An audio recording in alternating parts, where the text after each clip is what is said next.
Hi, this is Tom from Infinity Bricks. I just wanted to bring you an early impressions review for LEGO Star Wars The Force Awakens video game for PS4.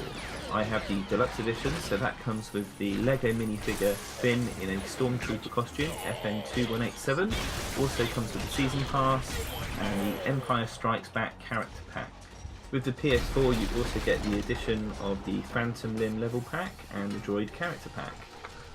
I've already given my thoughts on the LEGO Star Wars demo.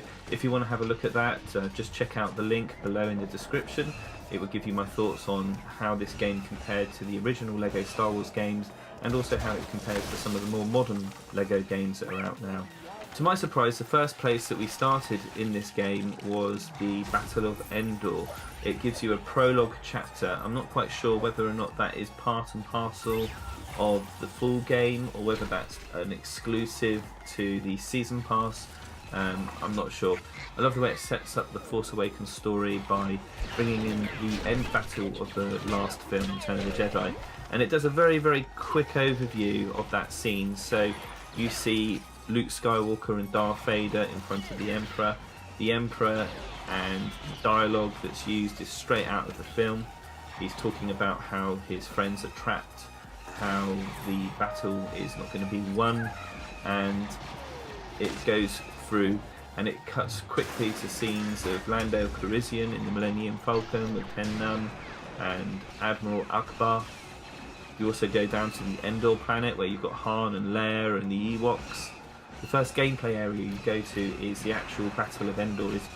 So you run around as Luke, Leia and Chewbacca, and very shortly you bump into Wicket, and then Wicket is with you as well. And the abilities that you have are very similar to the same sort of abilities that you had in the previous LEGO Star Wars games. The new feature, which I did mention in the demo review, is this multi-build option where you can choose what you're going to build out of the bricks that you have, and normally it gives you 1 or 2 options and occasionally 3. What I really liked about using Wicket is there is this function where you walk into a crowd of Ewoks and you talk to them and suddenly they're all following you like Pikmin. I thought that was quite good. It was quite an interesting aspect to that character. I like the way that they followed him, and then you come up to these logs and you're able to push it. Now, as far as I can tell, that only happens once in that sequence for Battle of Endor. There may have been a couple of times where you could use that, but I only found the one place where that can be used. I think that that's a missed opportunity. It would have been great to have had a feature where you could have, I don't know, 10 or 20 Ewoks following you. It'd be great if you could just act out as a really big crowd of Ewoks, and I think they could have done a lot of things with that. That would have been great. Unfortunately, that didn't seem to be the case. But I did like that feature. I thought that was good. All the figures that you can see on screen are also the modern figures, so seeing Chewbacca, he is the modern version of Chewbacca with the painted face. It's not the older figure, which is just solid brown. On the Battle of Endor scene, you also climb into an AT-ST and you have the opportunity to then start blasting all the stormtroopers that are around, the speeder bikes that are flying about, and other AT-STs as well. And that's a key thing, if you remember, in the film where you are in the AT-ST, and that's how you get them to open up the blast doors that are locked so that you can then place the bombs and destroy the radar. So the Battle of Endor scene it's not a massive level, it was very short. It just kind of was there as a little bit of a reminder of what the end of Return of the Jedi was all about. Straight after that you go to the Death Star, and immediately there is a team up with Darth Vader. So that was quite interesting, because obviously in the film there isn't a team up at the very last minute. He turns away from the dark side, whereas in the game they've made him turn away from the dark side quite early on. So then you and Darth Vader are battling the Emperor together, and you can swap between characters. And it's really cool to play as Darth Vader, and you've got your Force abilities, your lightsaber you can throw. Yeah, it was great fun switching between the two. And on that level, it is literally a boss battle only. You are there just to defeat the Emperor. And once you've completed that, it then moves straight over to being in the Millennium Falcon, and then you're flying around as Lando Calrissian, and the aim of it is to get to the centre or to the core of the Death Star and to just destroy it, destroy the core. So yeah, you fly through the centre, you come to the middle section, you have to shoot off a shield area which is covering the core, and then once you've done that, you've got to then start blasting it with the bombs. Effectively it just completes that, and then it takes you through to the end story of them all dancing around the Ewok village, and it's a very, very quick summary of the Return of the Jedi. I wasn't expecting that, so it was quite nice. It was nice to sort of have a bit of nostalgia right at the very beginning. The first chapter that you come to is the assault on Jakku, so it does start exactly as it does in the actual film The Force Awakens. So you play Poe and BB-8 straight from chapter 1, so it's good that they start that way. The demo was a little bit later on in the game, so it's nice to say that you do start there. It's good to have the prologue, but it's also good to follow the story. And obviously they have to beef it up a lot, because within the film there isn't a huge amount happening in that scene. Within the game you obviously have a lot of areas that you can't get to.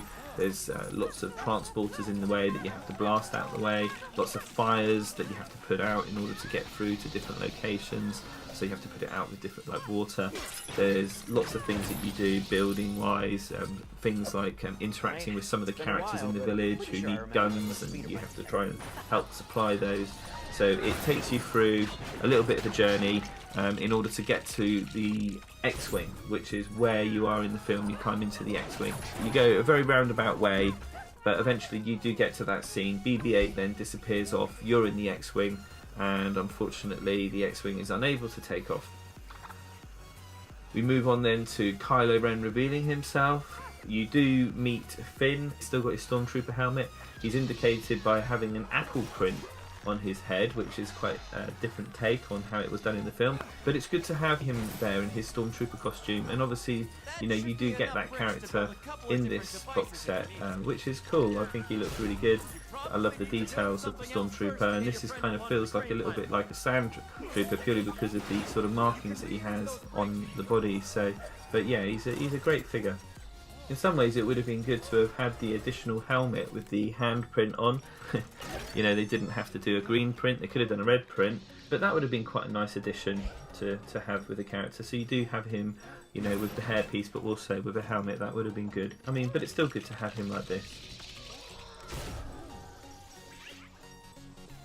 The cover system, as I mentioned in the demo, is fairly on rails, where you are literally just shooting over, and the moment that you pop over the barrier, you're automatically shooting one of the enemies, and as you destroy them, your target and your aim then diverts to another enemy. So you are, you know, it's very on rails. It feels in a way that you're not that much in control of that. Maybe as the game goes on a bit, maybe at a certain point they take that away and it becomes more you controlling. It could be just like the early level thing, I don't know. But as I say, it's an early impression. I think it's great for kids. I think they'll have a lot of fun.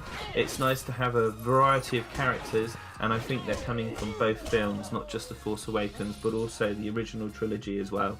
I don't think we're going to see any characters from the prequel trilogy. We might do. There was a face for Anakin Skywalker on Darth Vader in the prologue. One of the scenes is Luke takes off the helmet, and instead of it being Darth Vader's sort of grotesque face, it was the face of Anakin Skywalker, so they had a bit of a joke with that. So it's possible we might have Anakin Skywalker as a character, but it looks like there's going to be a whole host of characters, and that's always great fun. Kids will love that, just the ability to sort of swap and change. So initially I'm really enjoying it. I think it's going to be a great game. I found it a little bit tricky in places. There's certain times where I found it a little bit confusing, wasn't very clear what you had to do or where you had to go. They have scattered the environment full of these question marks that you can go up to, and then you can read what it says, and yeah, that's fine, but I don't think many kids would want to do that. I think a lot of kids are just going to want to be able to jump into the game and play straight away. I felt that, you know, some of it was self-explanatory because it was, you know, like very similar to the other Lego games, but certain things I found quite confusing, particularly if you don't know the abilities of the character.